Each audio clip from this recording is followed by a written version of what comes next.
Pemirsa, perayaan Hari Kemerdekaan Republik Indonesia di Palembang kurang lengkap rasanya tanpa adanya festival bidar tradisional. Nah, perlombaan perahu bidar yang dilaksanakan secara tahunan ini dilaksanakan di Sungai Musi, tepat di tempat saya berada saat ini. Kita akan menyaksikan seperti apa keseruannya.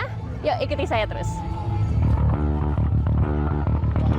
Iring-iringan kapal hias serta atraksi bidar yang merupakan tradisinya warga Kota Palembang. Bak medan magnet menarik para pengunjung baik lokal hingga Nusantara, tumpah ruah di pelataran Benteng Kota Besak hingga pesisir Sungai Musi untuk menyaksikan secara langsung ajang bergengsi tersebut.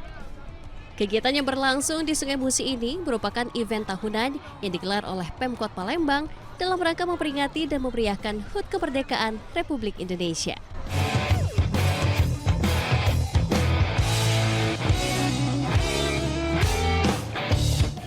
Ya pemirsa, masyarakat Kota Palembang memberi nama perahu bidar yang merupakan singkatan dari perahu biduk lancar. Nah, seperti yang kita lihat di sini, perahu bidar ini memiliki panjang sekitar 24 sampai 30 meter dengan lebar sekitar 75 sampai 100 cm dan tinggi sekitar 60 sampai 100 cm. Dan perahu bidar ini memiliki awak perahu sebanyak 35 sampai 58 orang yang semuanya berjenis kelamin laki-laki.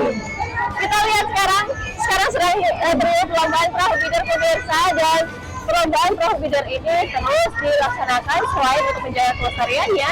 Selain itu juga tahunan telah diwariskan secara turun-menurun.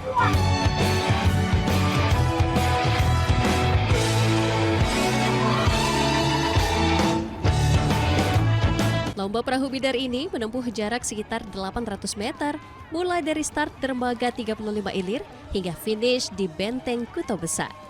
Di perlombaan tahun ini, Ogan Ilir menjadi juara pertama dan disusul juara kedua dari Kabupaten Pali.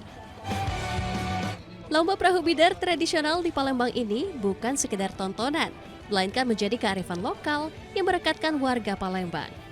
Tradisi yang telah ada sejak masa kolonial ini mengajarkan warga tentang nilai kebersamaan dan kekompakan.